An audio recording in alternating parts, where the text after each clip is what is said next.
ठीक है। जी।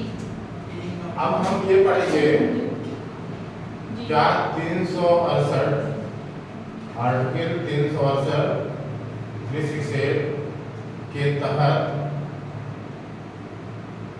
संविधान संशोधन की शक्ति असीमित है।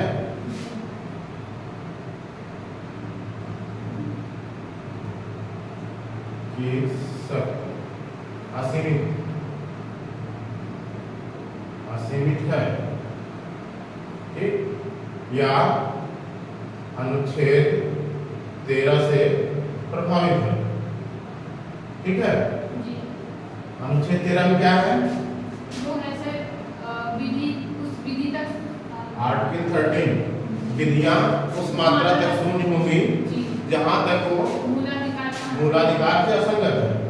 मतलब जहां तक मूलाधिकार से असंगत है, ठीक, असंगत है, ये बात कहा गया है आर्टिकल 13 में। ठीक, आर्टिकल 13 में बात कही गई है कि विधियां उस मात्रा तक शून्य होंगी जहां तक वो मूलाधिकार से संगत है। तो ये बात ये कह रहा है कि अगर 368 के तहत कोई संशोधन होता है तो क्या ये यहाँ पर लागू होगा? अब प्रश्न ये उठता है कि क्या संविधान संशोधन विधेयक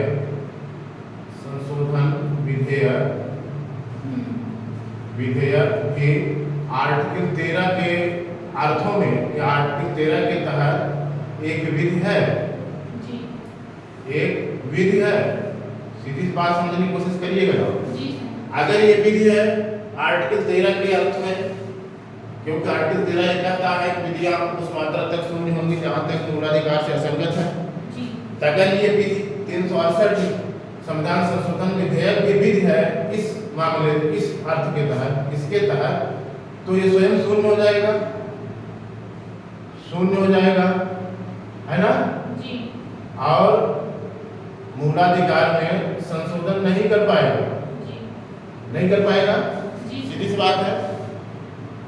तो तमाम आवश्यकताएं पड़ती हैं। अभी आप देख लीजिए, संपत्ति के अधिकार भी तो मूलाधिकार था, संपत्ति का अधिकार भी मूलाधिकार था, मूलाधिकार था, इसमें संशोधन हुआ, ठीक। तो ये मुद्दा विवादित रहा। कई बार उच्चतम न्यायालय ने संविधान संशोधन विधेयक को विधि माना और कुछ बार विधि नहीं माना।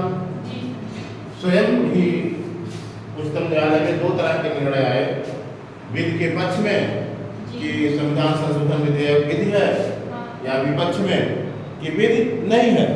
अंततः मामला जो 1973 में आया, 1973 में कौन सा मामला था? 1900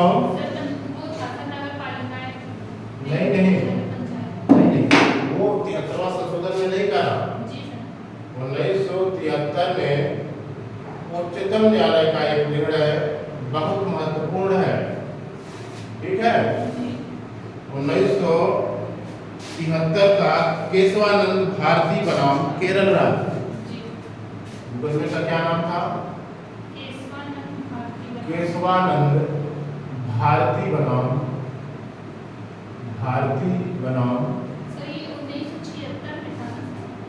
नहीं, 1973 में था। केशवानंद भारती बनाम केरल राज्य, ठीक, केरल राज्य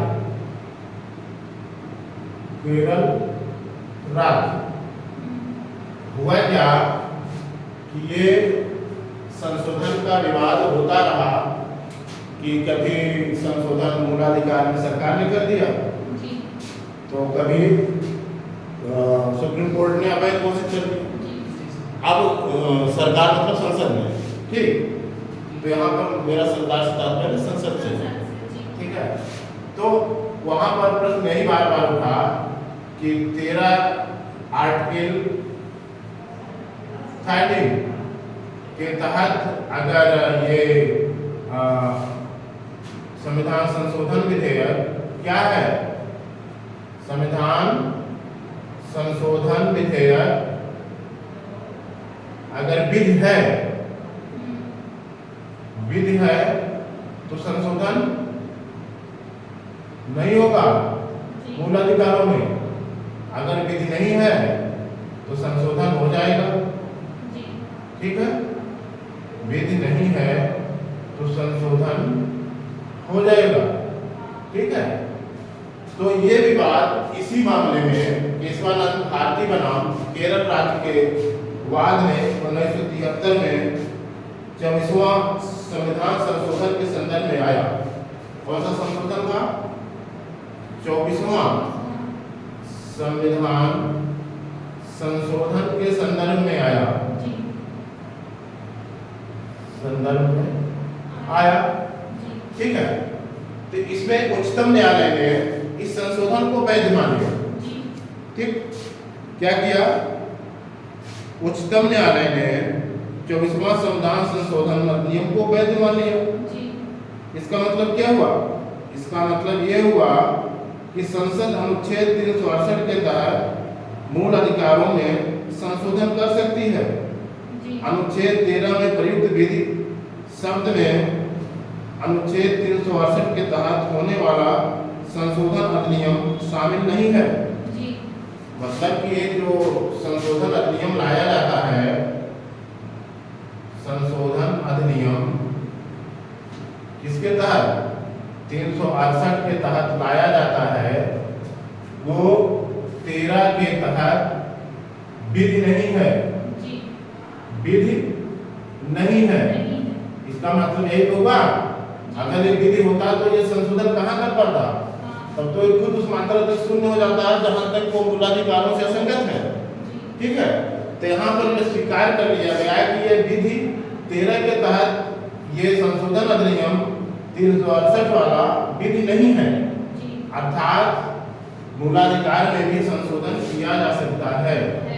ठीक है, मूलाधिकार में संशोधन किया जा सकता है। संशोधन किया जा सकता है। ठीक है, लेकिन यहाँ पर यहीं पर उसने एक नई अवधारणा दी। नई अवधारणा क्या? इसने यहीं पर एक नई अवधारणा, नया सिद्धांत दिया जिसको कहा बेसिक स्ट्रक्चर, मूल ढांचे का सिद्धांत। ठीक, मूल ढांचे का सिद्धांत। उसने साथ में ये भी कहा कि 368 के तहत संशोधन तो किया जा सकता है, लेकिन वहीं तक जहां तक संविधान का मूल ढांचा प्रभावित नहीं होता है। संविधान का मूल ढांचा प्रभावित नहीं होता है। मूल ढांचा प्रभावित नहीं होता है। ठीक है, नहीं होता है। और ये मूल ढांचा क्या है? मूल ढांचा क्या है? उस समय पे संसद, हाँ, जाहिर सी बात है कि इसकी पहचान कौन करेगा? सुप्रीम कोर्ट ही करेगी। ठीक है, मूल ढांचे की पहचान समय समय पर एससी करेगा, सुप्रीम कोर्ट। यही तो बताएगा। भाई, कानून का विशेषज्ञ कौन है? सुप्रीम कोर्ट है। सुप्रीम कोर्ट कानून का, भारतीय संविधान का रक्षक है ना। तो वो बताएगा कि मूल ढांचा क्या है। ठीक है, तो कहने का मतलब ये, आप वर्तमान स्थिति क्या है? वर्तमान स्थिति ये है कि 368 अनुच्छेद, आर्टिकल 368, ठीक, आर्टिकल 368 के तहत संविधान में कहीं भी संशोधन किया जा सकता है। संशोधन किया जा सकता है किसी भाग में, किसी भी भाग में, लेकिन इस शक्ति को असीमित नहीं कहा जा सकता। असीमित नहीं कहा जा सकता। यह प्रभावित है वहीं तक, तो संशोधन वहीं तक हो सकता है जहां तक मूल ढांचा प्रभावित न हो। जी। मूल ढांचा प्रभावित न हो। ठीक, अब मूल ढांचा पहचान करेगा सुप्रीम कोर्ट। कहने से मतलब सीधा मतलब है कि संसद की कोई विधि अगर न्यायिक पुनर्विलोकन में सुप्रीम कोर्ट में जाती है तो अगर मूल ढांचा प्रभावित हो रहा है तो न्यायिक पुनर्विलोकन के तहत उच्चतम न्यायालय को अवैध घोषित करेगा। और जैसे कि न्यायिक नीति आयोग, तो न्यायिक नीति आयोग में भी यही सिद्धांत लागू हुआ, इससे न्यायपालिका की जो स्वतंत्रता है वो प्रभावित होगी और ढांचा के विपरीत होगा। इसलिए सुप्रीम कोर्ट ने इस पर रद्द कर दिया। न्यायिक नियुक्ति आयोग, न्यायिक नीति आयोग के तहत जो जजों की प्रक्रिया थी उसने रद्द कर दिया। कहा इसमें न्यायपालिका का हस्तक्षेप बढ़ेगा और यह मूल ढांचे के विपरीत है। ठीक है, ये सिद्धांत है मूल ढांचे का। ठीक है, तात्पर्य सीधी बात है कि संशोधन काम संसद का है वो करे, लेकिन संविधान के मूल ढांचे को बरकरार रखते हुए बेसिक स्ट्रक्चर को, ठीक है, बेसिक स्ट्रक्चर को बरकरार रखते हुए मूल ढांचों को बनाए रखते हुए संशोधन कर सकती है। ठीक।